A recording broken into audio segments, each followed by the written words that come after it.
नमस्कार. हनुमान चालीसा हे नाव ऐकल्यावर अनेकांना एक स्तोत्र आठवतं.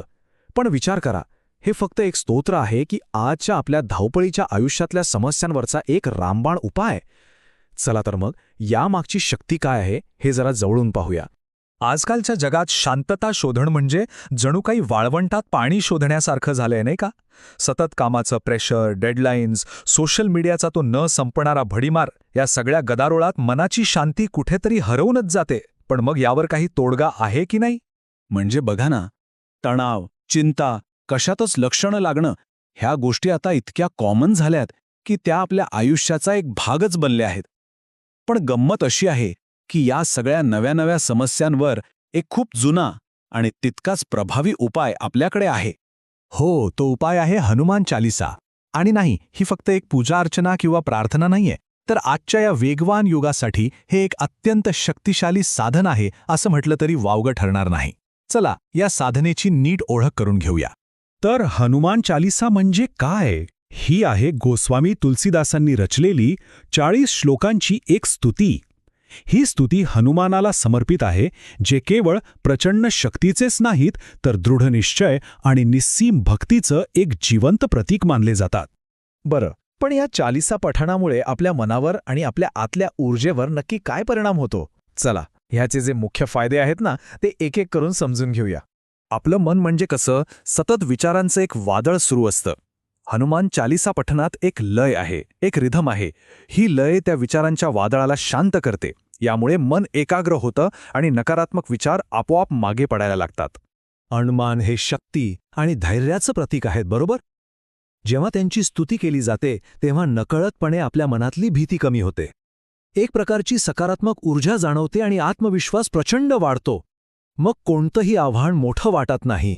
अनेकांचा असा अनुभव आहे की चालीसा पठणामुळे आपल्या आजूबाजूला एक पॉझिटिव्ह एनर्जी तयार होते. एक असं वलय ज्यामुळे मनातली भीती आणि असुरक्षिततेची भावना कमी होते. याला आपण एक प्रकारचं भावनिक सुरक्षा कवचही म्हणू शकतो. संकट से हनुमान छुड़ावे. फक्त ही एक ओळच किती आश्वासक आहे. हे फक्त शब्द नाहीत तर एक प्रकारचं वचन आहे की संकट कितीही मोठा असो, त्यातून बाहेर पडण्याचा मार्ग नक्कीच सापडेल. हा आशेचा एक खूप मोठा स्रोत आहे. आता हे बघा, हे खूप इंटरेस्टिंग आहे.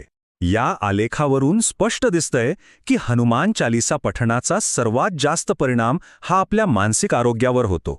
त्यानंतर मग आध्यात्मिक वाढ आणि शारीरिक शांतता यांचा नंबर लागतो. म्हणजे मनाच्या आरोग्यासाठी हे किती महत्वाचं आहे हे यावरून कळतं.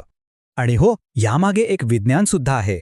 जेव्हा आपण एका लयीत पठण करतो तेव्हा आपला श्वासोच्छ्वास नियमित होतो. त्यामुळे हृदयाचे ठोके स्थिर होतात आणि थेट मेंदूला एक शांततेचा, रिलॅक्स होण्याचा सिग्नल मिळतो. हे अगदी मेडिटेशन किंवा ध्यानधारणेसारखंच काम करतं. पण प्रश्न असा आहे की ही शेकडो वर्ष जुनी परंपरा आजच्या या डिजिटल जगात कशी काय टिकून आहे? चला पाहूया, तंत्रज्ञानानं या परंपरेला आपल्यापासून दूर नेलंय की आणखी जवळ आणलंय? विचार करा, पूर्वीच्या काळी चालीसा पठणासाठी पुस्तकं लागायची, सत्संगात जावं लागायचं. पण आज सगळं काही आपल्या मोबाईलवर आहे. ॲप्स, यूट्यूब, स्पॉटिफाय, म्हणजे ही प्राचीन शक्ती आता अक्षरशः आपल्या खिशात आली आहे. तर मग ह्या सगळ्याचा आपल्यासाठी नेमका अर्थ काय? म्हणजे आजच्या 21व्या शतकात जिथे सगळं इतकं फास्ट आहे, तिथे ह्या प्राचीन ग्रंथाचं महत्त्व नेमकं काय आहे? हनुमान चालीसा ही फक्त एक प्रार्थना नाही, तर ती आपल्याला आपल्या मुळांशी जोडून ठेवते. ती आपली संस्कृती आणि परंपरा जपते, पुढच्या पिढीवर चांगले संस्कार करते आणि सर्वात महत्त्वाचं म्हणजे या धावपळीच्या आयुष्यात स्वतःकडे बघण्यासाठी, आत्मचिंतनासाठी एक शांत जागा देते. थोडक्यात काय, तर हनुमान चालीसा हे कंप्लीट पॅकेज आहे. मानसिक शांती, वैयक्तिक आत्मविश्वास आणि आध्यात्मिक वाढ या सगळ्या पातळ्यांवर ते काम करतं.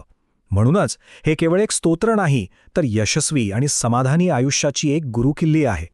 तर शेवटी एकच प्रश्न उरतो, हनुमान चालीसा ही फक्त 40 श्लोकांची एक स्तुती आहे की आयुष्याच्या प्रत्येक टप्प्यावर आपल्याला मार्ग दाखवणारी एक लाईफ गाईड आहे?